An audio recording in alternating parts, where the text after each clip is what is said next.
Sino po naniniwala isang araw, alaala na lang ang payo ng mga magulang mo sa'yo?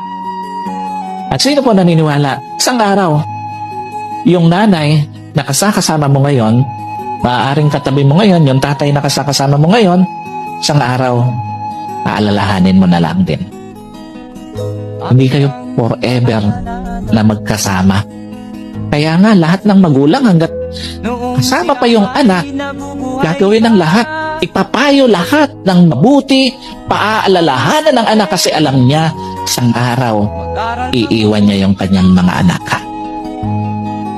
Isang araw, hindi lang payo ng mga magulang mo ang magiging alaala.